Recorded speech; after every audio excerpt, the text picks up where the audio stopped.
శ్రీమాత్రే నమః.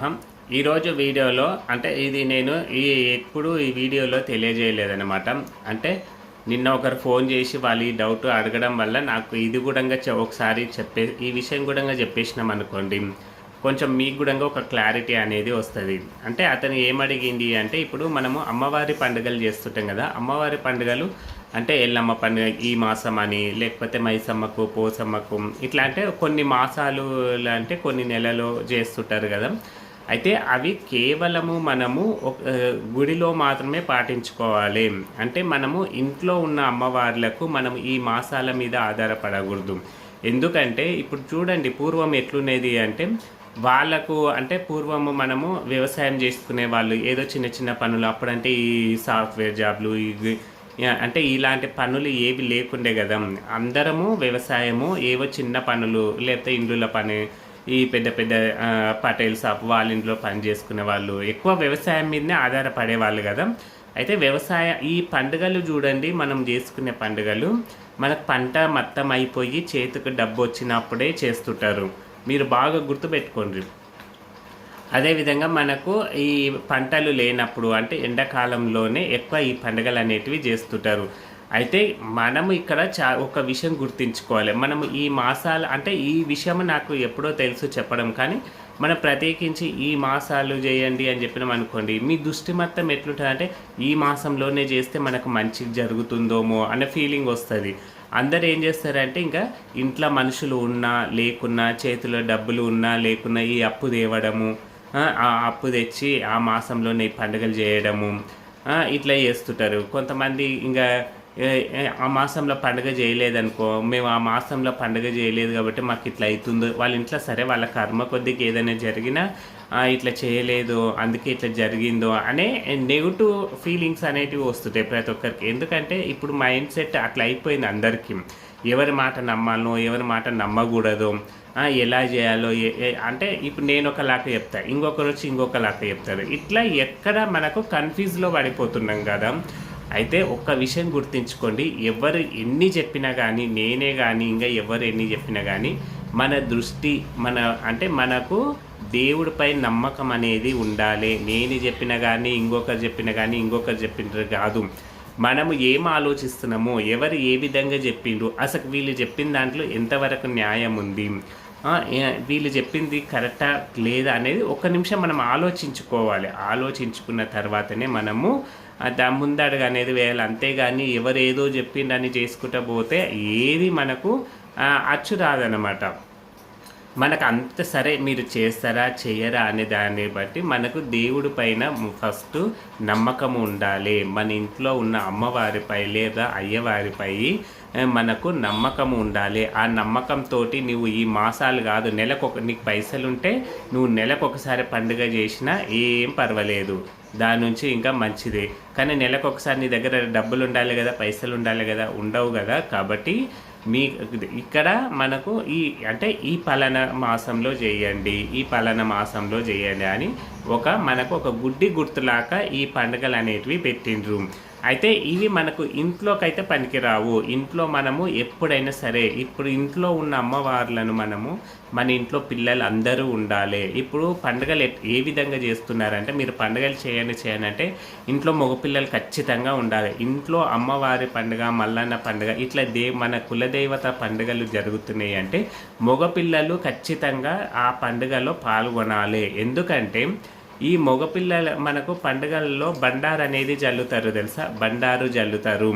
అక్కడ మనము పటం వేస్తాం కదా, అమ్మవారిని కూర్చోపెట్టడానికి పెద్ద పటం వేస్తారు కదా, పెద్ద పటం చుట్టూ మనము తిరుగుతుంటాం కదా, పొలి తిరుగుతుంటాం కదా, అట్లా తిరగాలి.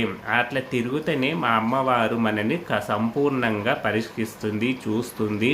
అప్పుడు అంటే మనపై ఎలాంటి చెడు దృష్టి లేకుండా మనని రక్షిస్తుంది. అంతేగాని పిల్లలు ఎక్కడో చదువుకుంటుంటారు, వాళ్ళు ఎక్కడో ఉంటారు, వాళ్ళకి ఎగ్జామ్స్ ఉన్నాయి అనుకోండి, వాళ్ళు ఏదో డ్యూటీలో ఉంటారు, ఇట్లా దూరంగా ఉంటారు, ఇక పండుగలు మాత్రం సాగించేస్తుంటారు. ఆడపిల్లలకు అంత ప్రభావం ఉండదు, కానీ మగపిల్లలు మాత్రం ఖచ్చితంగా ఉండాలి. ఇంకా ఇప్పుడు పిల్లలకు కొంతమంది దూరంగా, ఇప్పుడు ఇంక అందరూ ఒక ఊర్లో ఎవరం ఉండలేము కదా, అందరము ఊర్లు విడిచిపెట్టి బతుకుదేరు కోసము వచ్చినాము, ఎక్కడో బతుకుతున్నాము. ఇక్కడ ఇంగా ఎగ్జామ్‌లు అంటారు, పిల్లలకు స్కూల్స్ అంటారు, అవి ఇవి అంటారు కాబట్టి మనము ఎండాకాలం అయినా సరే, లేదు పిల్లలకి అందరికి సెలవులుండయి, పోయి చేసి రావాలంటే మీరు ఎప్పుడన్నా చేయొచ్చు. ఇంట్లో అమ్మవారి పండుగలకు ఎలాంటి మాసాలు పెట్టుకోకండి. మీకు మీ వీలును బట్టి మీ చేతిలో డబ్బులు ఉంటే మళ్ళీ అప్పులు చేయకూడదు. అప్పులు లేకుండా సరే మాకు దగ్గర రూ. 10 ఉన్నవి, మేము 10 మందిని పిలుచుకొని భోజనాలు పెట్టేంత మా దగ్గర ఉంది అనుకున్నప్పుడు మీరు సంతోషంగా అమ్మవారి పండుగనో లేకపోతే అయ్యవారి పండుగనో ఎవరి పండుగ చేసినా అమ్మవారు చాలా సంతోషంగా స్వీకరిస్తుంది. అంతేగాని ఈ మాసాల మీద పడి ఇప్పుడు చేసినాం చేయకపోయినాం, వాళ్ళు రాలే వీళ్ళు రాలే, ఈ అంతా బాగుండదు చూడండి. మీకు ఇట్లా ఈ మాసాల మీద పడి చేసే వాళ్ళకు కూడా పరిస్థితులు అంటే అందరూ ఉండి సంతోషంగా చేసుకుంటే ఓకే, కానీ ఇంట్లో మగపిల్లలు లేకుండా ఒకరు అటు ఇటు ఉండి చేసిందంటే అవి ఎప్పటికీ అమ్మవారు స్వీకరించదు. ఎందుకంటే మన కులదేవత పండుగ, నువ్వు ఏ పండుగలు చేసినా చేయకున్నా కానీ ఇంట్లో కులదైవ పండుగ చేస్తున్నాము అంటే కంపల్సరీ ఇంట్లో అందరూ ఉండి తీరాలి. అందరూ ఉండి తీరిన అంటే అందరూ ఉండాలి. ఆ పండుగ చేసేంత స్తోమత కూడా మన దగ్గర డబ్బులు కూడా ఉండాలి. కానీ అప్పులు తెచ్చి చేసినామనుకోండి, అప్పులు తీరవు, అవి మనకు సెట్ కాదు. అందుకే చేసుకోకండి. అందుకే నేను ఈ మాసాల గురించి అనేది చెప్పలేదు ఎక్కడ ఇన్ని వీడియోలు ఎక్కడ, ఎందుకంటే మీ దృష్టి ఇంకా దానిపైనే పడిపోతుంది. ఓహో ఈ మాసంలో చేస్తే మంచిది అంటారు కులదైవాలకు అలాంటివి. సరే మీరు సపరేట్ ఒక గుడి కట్టుకుంటారు కదా, అంటే మీకు అందరూ కాలువల మధ్యలో ఒక 5-6 మంది కలిసి ఒక గుడి కట్టుకుంటారు కదా, ఆ గుడిలో మీరు ప్రతిష్టాపన చేస్తారు, అంటే యంత్రంతో ప్రతిష్టాపన చేస్తారు, గుడిలో విగ్రహం పెట్టుకుంటారు కదా.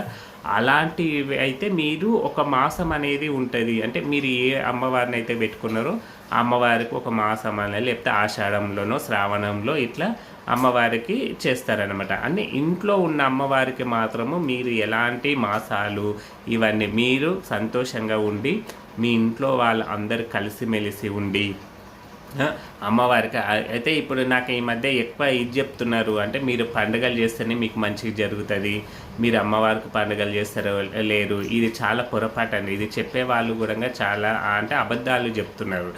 ఇగో తల్లికి బిడ్డకు బంధం తెలిసి ఉంటే ఈ అమ్మవారికి మనకు కూడా బంధాలు తెలిసి ఉంటాయి. ఎందుకంటే ఇప్పుడు సపోజ్ చూడండి, మన ఇంట్లో పిల్లలు మాటలు వినకున్నా వాళ్ళకి ఆస్తులు సంపాదిస్తుంటాము, వాళ్ళు అడిగినే చేస్తుంటాము. మనం ఎంత చేసేది బిడ్డల కోసమే కదా. అమ్మవారు కూడా నువ్వు పట్టించుకున్నావా పట్టించుకోలేదా అనేది చూడదు. నువ్వు నన్ను సరే ఇది ఎక్కడ వర్తిస్తుంది అంటే మనం ఒక మొక్కుకుంటాము, అంటే పిల్లలు పుడితేనో లేకపోతే మాకు మంచి జరుగుతానో కొంతమంది జాబులు వస్తానో ఇట్లా మొక్కుబడి ఉంటుంది కదా. ఆ మొక్కుబడి మర్చిపోతే అమ్మవారు మనకి ఏదో ఒకటి అడ్డంకు చేస్తుంది. కానీ ఎలాంటి మొక్కుబడులు లేనప్పుడు మాత్రం అమ్మవారు మీరు పండుగ చేసినా చేయకున్నా ఆమె మన జోలికి అనేది రాదు. మనము అంటే మన పరిస్థితి ఏంటిదో ఆమెకు తెలుసు, మనం ఏం మొక్కుబడి పెట్టలేం కాబట్టి ఆమెకు తెలుసు. మీరు దీని మాత్రము ఎందుకంటే ఇలా చెప్తే ఏమవుతుంది అంటే చాలామంది బెదురుకొని అప్పులు చేస్తున్నారు. అప్పులు చేసి పండుగలు చేస్తే అప్పులు తీరవు. మీరు బాగా ఎవరైనా అప్పులు చేసి పండుగలు చేసే వాళ్ళు ఉంటే మీరు చూసుకోండి ఒకసారి, మీకు అప్పులు అనేటివి తీరదు, అప్పు పెరిగిపోతుంటుంది. మీరు ఇంకా అప్పుడు అమ్మవారిని తిట్టుకోవాల్సి వస్తుంది. ఎందుకంటే ఆమె కోరలేదు. చెప్పేవాళ్ళు కూడా కాస్త ఆలోచించి చెప్తే, అంటే ప్రతి దానికి ఇప్పుడు ఒక ప్రశ్న ఉంది అంటే దానికి సమాధానం ఎక్కడో ఒక దిక్కు దొరికే ఉంటుంది. ఎందుకంటే జవాబు లేనిది ప్రశ్న ఎక్కడ ఉండదు. అందుకే మీరు సరే చెప్పితే కానీ మీరేం చేయండి అంటే, సరే మీకు పండుగలు మీరు సరే ఎవరో ఒకరు చెప్పిండ్రు అనుకోండి, మీకు అమ్మవారు అంటే మీరు పట్టించుకోనందుకు, మీరు పండుగలు చేస్తున్నందుకు ఇలా జరుగుతుందంటే మీరు పండుగల మీద పెట్టుకోకండి. మీరు అమ్మవారి గుడికి వెళ్ళండి, లేదా ఇంట్లోనన్నా అమ్మవారి దగ్గర అమ్మ నా పరిస్థితి ఇట్లా ఉంది, నువ్వన్నా తీర్చు, నువ్వు తీరుస్తే నేను నీ పండుగ చేస్తానని అమ్మవారి దగ్గర మొత్తుకోండి. అమ్మవారి దగ్గర కొద్దిసేపు మాట్లాడండి. అమ్మవారి దగ్గర అంటే మీరు చర్చించుకోండి. అమ్మ ఏదో ఒక చేస్తుంది. కానీ మీ దృష్టి మొత్తము పండుగ చేయాలంట పైసలు లేవు దీని మీద అంటే హడావుడి అయిపోతుంటారు. ఏం చేస్తుంటారో మీకే తెలియదు. కాబట్టి మీరు దయచేసి ఇలాంటివి ఏవి మనసులో పెట్టుకోకండి. అమ్మ ఎప్పుడు ఎవరిని బిడ్డలని ఎప్పుడు బాధించదు. కాబట్టి మీరు మీరు ఈ మాసాల మీద నేను చెప్తున్నా కదా, పండుగలు చేసేవాళ్ళు ఖచ్చితంగా మగపిల్లలు ఉండాలి. మగపిల్లలు పెద్ద పట్టణం తిరగాలి. పిల్లలని ఎక్కడో పెట్టి మీరు ఇక్కడ పండుగలు చేసిండ్రనుకోండి, అది చాలా ఆ పిల్లలకే ఇబ్బందులు అవుతాయి. నేను చాలామందిని గమనించి చాలామంది నాకు చెప్పిండ్రు కూడా, అంటే మా పిల్లలు లేకున్నా మేము పండుగలు చేసినాము, మా పిల్లలకు బాగవుతలే అంటే కాదు. ఎందుకైతుంది? ఎందుకంటే వాళ్ళు మగపిల్లలు వంశానికి సంబంధించిన వాళ్ళు వస్తారు. అమ్మవారు వంశాన్ని కాపాడాలి అంటే మగపిల్లలు ఖచ్చితంగా పొలి అనేది తిరగాలి. అమ్మవారు పెద్దపట్నం మీద తిరగాలి, ఆమె చుట్టూ తిరగాలి, పటం దొక్కాలి, ఆమె బండారు జల్లుకోవాలి. అప్పుడే వాళ్ళకు భవిష్యత్తు అనేది మంచిగా ఉంటుంది. వాళ్ళకు కూడా వంశం అనేది వృద్ధి చెందుతుంది. మీ వంశం పెరగాలి అంటే ఇలా చేసుకుంటూ పోవాలి. మీరు ఇంకా పండుగలు ఏ పండుగకు వచ్చినా రాకున్నా మనం సంతోషమే. అవి వదిలిపెట్టేస్తాం మనం. ఎవరు వచ్చినా రాకున్నా చేసుకుంటాము, లేకపోతే లేదు. కానీ కులదైవ పండుగలు అనేటివి ఇవి ఎందుకంటే మన తరతరాల నుంచి వస్తుంటుంది. ఇది ఈరోజు మనం పెట్టుకునేది కాదు, మన ముత్తాత ఎప్పటి నుంచో వస్తున్నాయి. కాబట్టి ఖచ్చితంగా వంశం అనేది ఉండాలి. ఇది ఒక్కటి చూసుకోండి, పిల్లల భవిష్యత్తులు అనేటివి బాగుంటాయి అన్నమాట. ఎందుకంటే ఏ వీడియోలో నేను ఇది చెప్పలేదన్నమాట, కావాలనే చెప్పలేదు. కాకపోతే నిన్న ఒక ఫోన్ చేసి అడగడం వల్ల సరే ఈ విషయం కూడా చెప్పేస్తే ఇంకా అన్నీ చెప్పినట్లు మనకు అవకాశం ఉంటుంది అన్నట్లు ఈరోజు ఈ విషయం చెప్పిన కదా. ఇది తెలుసుకోండి. అందరూ ఆ పార్వతీ పరమేశ్వర్ల అనుగ్రహంతో అందరూ సంతోషంగా ఉండాలని కోరుకుంటున్నాను. జై శ్రీరామ్.